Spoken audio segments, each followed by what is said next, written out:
Now, this is the game-changing technique when it comes to this whole process. This is the thing that will make even the frizziest, curliest, coarsest hair turn into silky glass-like straight hair. This is it, the blowout brush, the magical hot tool that you love to hate. And the reason that you hate it is because you're using it in the wrong way.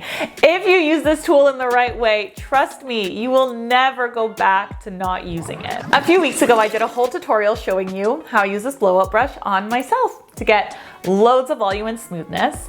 And that video went viral. And with that came lots of comments and also lots and lots of questions. The term that kept repeating itself the most was long hair, and you guessed it, long hair. And then I got this comment.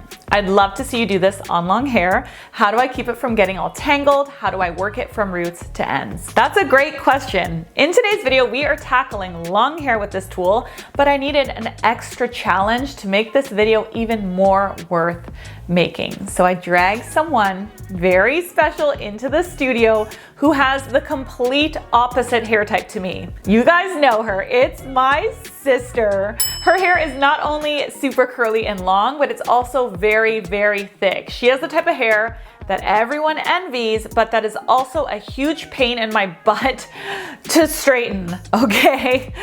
It's been many years of me straightening this hair, but challenge accepted. Let's go. All right, so we are starting with freshly washed hair. In terms of hair prep, for this type of hair, you want to use a product that is geared towards control. On her today, I used a product called No Remorse Heat Protection and Taming Spray by the brand Better Not Younger. The name of the spray says it all, okay? It's a heat protection product that's really good for taming frizz on dry hair. So curly hair always has a drier texture to it, so this type of weighted product works really well with this type of hair. If you have similar hair to her, you don't have to necessarily get this specific product, but you do want to look for a product that is geared towards smoothing frizz or locking in moisture. I can't stress enough how important it is when you are choosing hair products that you are choosing the product that is made for your very specific hair type. When I did this blowout on myself, I chose to use volume products, okay? Because my individual hair strands are very fine. When I use this Better Not Younger spray on myself, it is still good, but it weighs my hair down a lot, so I can't get a lot of volume. But when I use volume products on my sister, she turns into a gigantic puffball. Hair volumizer. My hair clearly needs volume, whereas her hair clearly needs control. So choose a type of product that's going to work for you, okay? Not for me, not for her, but for you and your specific needs.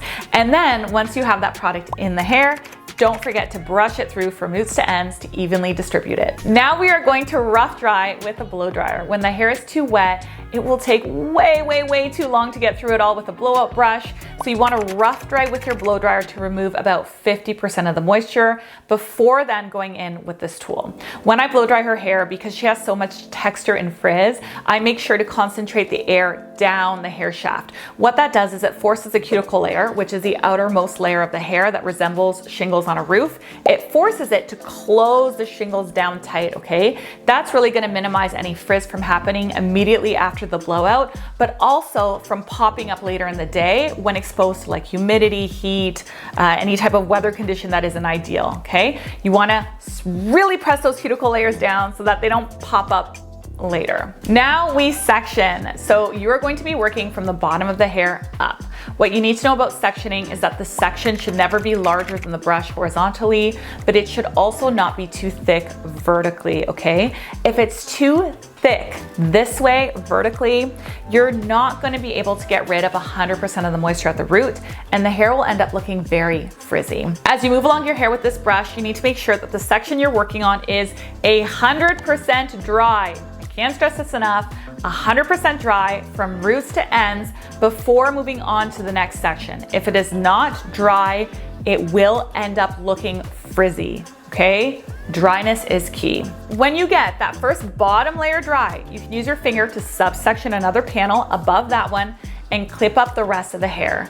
Then again, we're gonna work section by section, moving only on to the next section when, say it with me, when the previous one is 100% dry.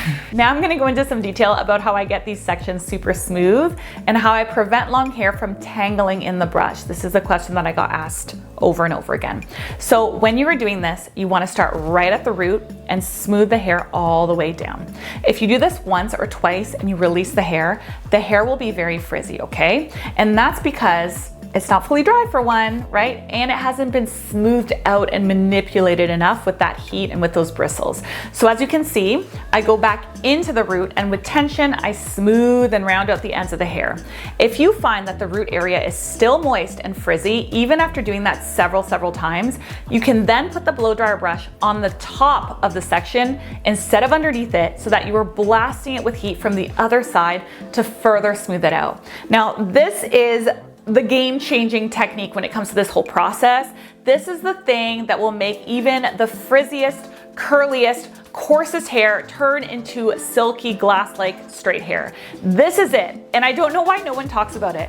No one seems to demo it this way, but this is really the way to do it, and it's the easiest way to do it, and the way that will have you getting the longest lasting, best result.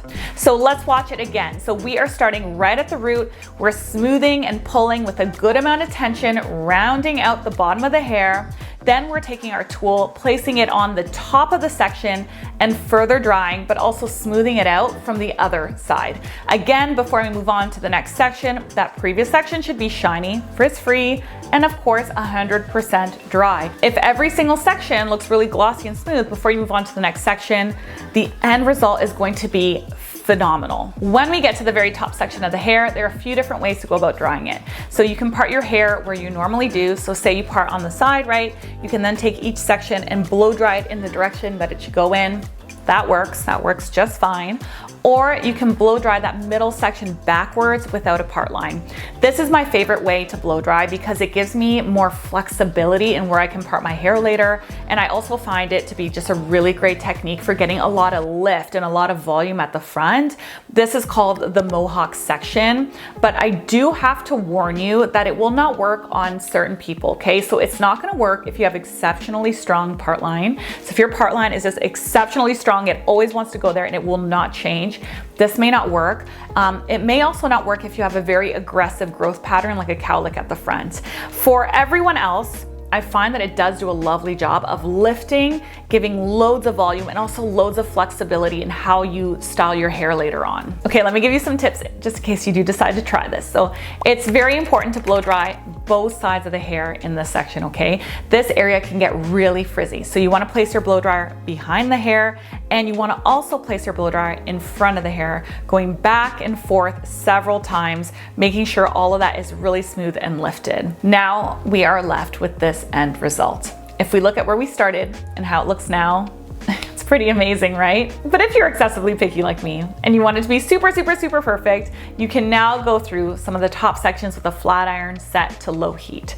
This low heat will seal the cuticle down. It will perfect any bumpy areas or areas with like a tiny bit of frizz, and it will also reduce frizz throughout the whole day, okay? The only thing is that you don't want to do this with heat that's too high, because if you do, you will lose all of your volume. It's like this fine balance between perfecting with the iron and sealing the cuticle layer down, but without completely flattening the hair, okay? Depending on the hair type and how much extra control you need, you probably don't want to exceed like 300 degrees when you do this, because you've already done all the work with the blowout brush, right? This is just the icing on the cake, the finishing little sprinkles. So don't sandwich all that volume out that you just spend all the time creating with the blowout brush, right? If you wanted flat hair, you could have just done it with the flat iron from the get-go. Here is our end result. The hair is so shiny and so glossy. There is zero frizz, but there's still a good amount of volume and loads of movement. Let me know in the comments if you use this hot tool and if you've been finding success with it.